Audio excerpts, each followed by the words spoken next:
ल सो आजको यस भिडियोमा हामी वेभ च्याप्टर स्टार्ट गर्न जाँदैछौँ। वेभ चाहिँ एकदमै इम्पोर्टेन्ट च्याप्टर रहेको छ र एकदमै सजिलो पनि छ है। वेभ हाम्रो टु टाइपको रहेको छ, एउटा मेकानिकल वेभ, अर्को चाहिँ non mechanical wave. Mechanical wave भनेको जसलाई मिडियम चाहिन्छ ट्राभल हुनको लागि है, जुन वेभलाई मिडियम चाहिन्छ ट्राभल हुनको लागि त्यसलाई मेकानिकल वेभ भनिन्छ। जसलाई मिडियमको आवश्यकता छैन ट्राभल हुनको लागि त्यसलाई नन मेकानिकल वेभ भन्छौँ। अब मेकानिकल वेभको पनि यहाँ टाइपहरू रहेका छन् है। अब नन मेकानिकलमा तपाईँको इलेक्ट्रोम्याग्नेटिक वेभहरू भयो है, त्यो कुरा भयो यहाँ। र मेकानिकलमा तपाईँको थुप्रै छन्, हेर्नुहोस्, based on vibration of medium, त्यो चाहिँ तपाईँको ट्रान्सभर्स वेभ, लङ्गिट्युडनल वेभ। अब ट्रान्सभर्स भनेको तलमाथि यसरी वेभहरू मुभमेन्ट गर्नु के है, पर्पेन्डिकुलरली भाइब्रेसन गर्नुलाई हामी के भन्छौँ, ट्रान्सभर्स भन्छौँ। र अगाडि पछाडि यसरी मुभमेन्ट गर्नुलाई हामी के भन्छौँ, लङ्गिट्युडनल वेभ भन्छौँ। ओके, यो लङ्गिट्युडनल वेभमा के हुन्छ भने कम्प्रेसन, यसरी यसरी कम्प्रेसन, फेरि यसरी rarefaction, compression rarefaction हुन्छ, बुझ्नुभयो। सो यो चाहिँ लङ्गिट्युडनल वेभ रहेको छ। यहाँ तपाईँले हेर्न सक्नुहुन्छ, एउटा रिङ जस्तो यो स्प्रिङ छ भने यहाँ हेर्नुहोस् त, यहाँ नजिकै नजिकै छ भने यसलाई कम्प्रेसन भन्छौँ, र यहाँ धेरै ग्याप छ भने यसलाई के भन्छौँ, रेयर फ्र्याक्सन भन्छौँ, रेयर फ्र्याक्सन भन्छौँ है। कम्प्रेसन एन्ड रेयर फ्र्याक्सन तपाईँको लङ्गिट्युडनल वेभमा हुन्छ। र हेर्नुहोस् त, यो तलमाथि गइरहेको छ, यसलाई के भन्छौँ, ट्रान्सभर्स वेभ भन्छौँ। Okay, clear. ल, अर्को चाहिँ इनर्जी ट्रान्सफरको बेसमा हाम्रो स्ट्यान्डिङ वेभ र अर्को प्रोग्रेसिभ वेभ रहेको छ है। प्रोग्रेसिभ वेभ र स्ट्यान्डिङ वेभ रहेको छ। यसलाई स्टेसनरी वेभ पनि भन्छ है, स्टेसनरी वेभ पनि भन्छ। सो तपाईँले इक्जाममा सोध्ने भनेको यो दुईटाको डिफ्रेन्स, यो दुईटाको डिफ्रेन्स, यसरी तपाईँलाई इक्जाममा सोध्छ। ओके, ल सो डिफ्रेन्सको कुरा गरौँ है त। सो सुरुमा हामी ट्रान्सभर्स र लङ्गिट्युडनल वेभको डिफ्रेन्स हेर्छौँ। ओके, सो डेफिनेसन यही छ, एउटा डिफ्रेन्स त यहीँ बनिसक्यो है, एउटा डिफ्रेन्स यहीँ बनिसक्यो। ट्रान्सभर्स चाहिँ तलमाथि भाइब्रेसन गर्छ। Okay, the wave in which vibration of particle is perpendicular to the propagation of wave है। सो यसरी तपाईँहरूले ट्रान्सभर्स वेभमा लेख्न सक्नुहुन्छ है त। ओके, लङ्गिट्युडनल वेभमा के हुन्छ, the wave in which vibration of particle in the direction of propagation of wave, यसरी तपाईँहरूले लेख्न सक्नुहुन्छ है। सो लङ्गिट्युडनल वेभमा के हुन्छ, particle vibrates parallel to the direction of wave propagation, जतातिर वेभ जान्छ त्यतैतिर पार्टिकलको भाइब्रेसन हुन्छ, त्यसैले हामी लङ्गिट्युडनल वेभ भन्छौँ है त। ओके, सो यो चाहिँ एउटा डिफ्रेन्स भयो। हामीले अर्को डिफ्रेन्स लेख्नुपर्छ है त। ल, सेकेन्ड डिफ्रेन्स लेख्नुहोस् त। ट्रान्सभर्समा के हुन्छ भने क्रेस्ट र टर्क बन्छ, क्रेस्ट एन्ड टर्क्स बन्छ, आर फर्मड हुन्छ। वेभ हाम्रो हेर्नुहोस् त, यो चाहिँ हाम्रो हेर्नुहोस्, यो चाहिँ हाम्रो वेभ बनिरहेछ भने यो चाहिँ हाम्रो के भयो, क्रेस्ट भयो। र यो चाहिँ तल जुन आएको छ यसलाई के भन्छौँ हामी, टर्क्स भन्छौँ। क्लियर। सो लङ्गिट्युडनलमा त मोसन यसरी हुन्छ, यसरी rarefaction compression, rarefaction compression. Longitudinal वेभमा यसरी हुन्छ भने यसमा क्रेस्ट र टर्क फर्म हुन्छ कि नै, ल भन्नुहोस् त, हुँदैन है। यसमा के हुन्छ, हाम्रो compression and rarefaction are formed. Okay, so तपाईँले यसरी लेख्नुहोस् है, यसमा के हुन्छ, compression and rarefaction are formed. Clear. Transverse wave केमा हुन्छ, it can propagate in solid and liquid, यो चाहिँ सोलिड र लिक्विडमा चाहिँ प्रोपागेट गर्छ यो वेभ है। र हाम्रो लङ्गिट्युडनल वेभ चाहिँ यो चाहिँ सोलिड लिक्विड र ग्यास तिनटैमा यो चाहिँ प्रोपागेसन हुन्छ है। ओके, बुझ्नुभयो। र यसको चाहिँ फेज डिफ्रेन्स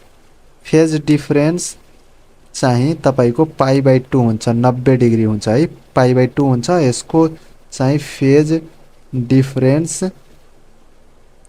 180 अथवा 0 डिग्री हुन्छ।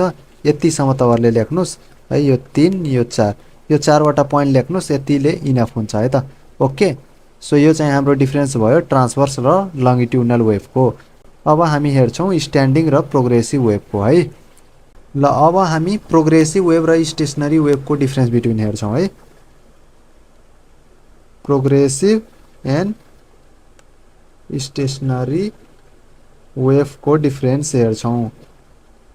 प्रोग्रेसिभ वेभमा के हुन्छ, यो वेभ चाहिँ म्याक्सिमम ट्रान्सफर अफ इनर्जीले मुभ हुन्छ।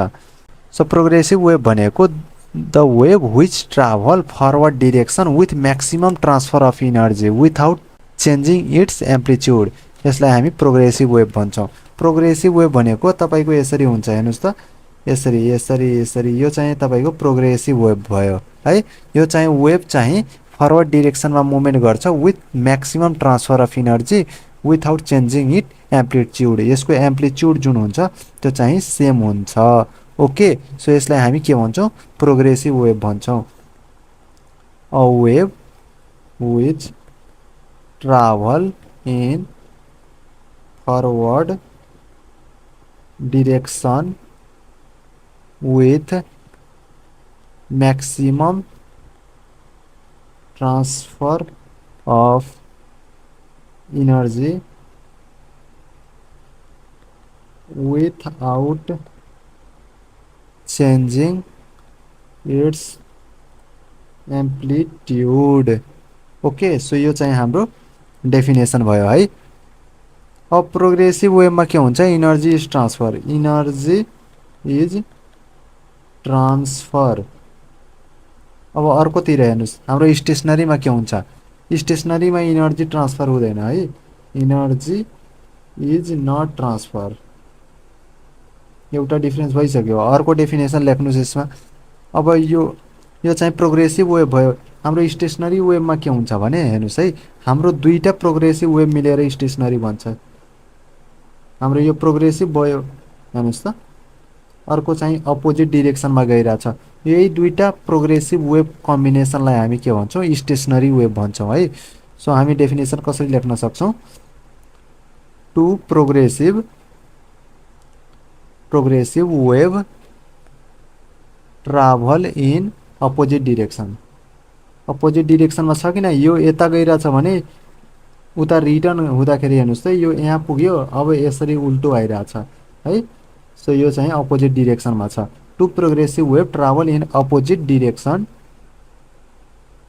With same frequency,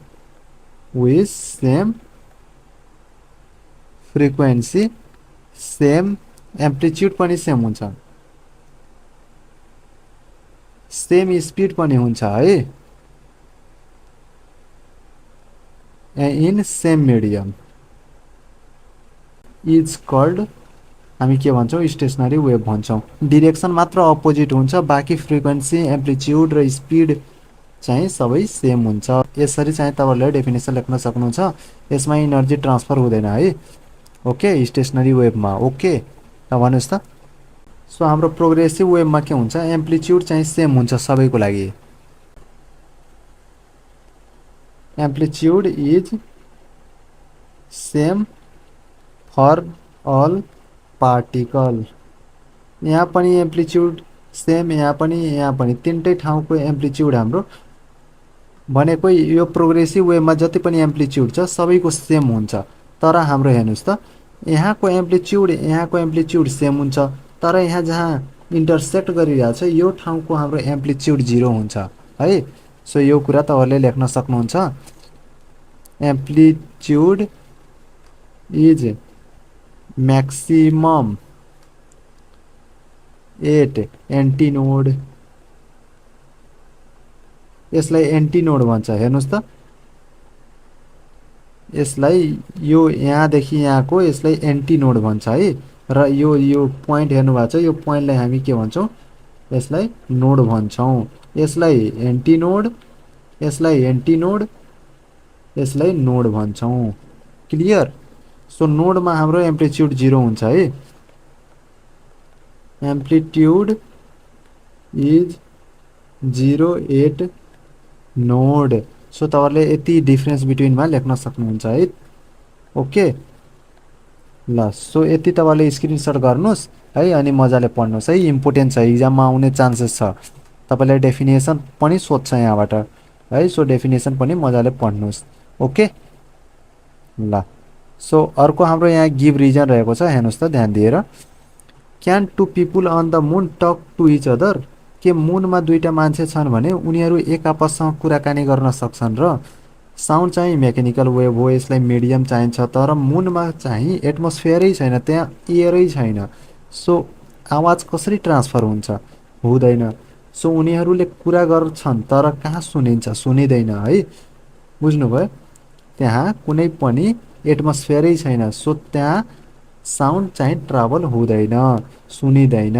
okay, so two people can not communicate to each other, सो उनीहरू एक आपससँग कम्युनिकेट गर्न सक्दैनन् है, सुनिँदैन। मेरो आवाज अरूलाई सुनिँदैन, अरूको मलाई सुनिँदैन, किनकि त्यहाँ कुनै मिडियमै छैन है।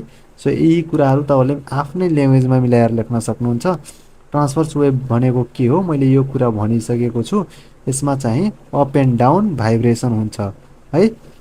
ओके ल, सो आजलाई यति। भिडियो कस्तो लाग्यो कमेन्ट चाहिँ गर्नुहोला है त।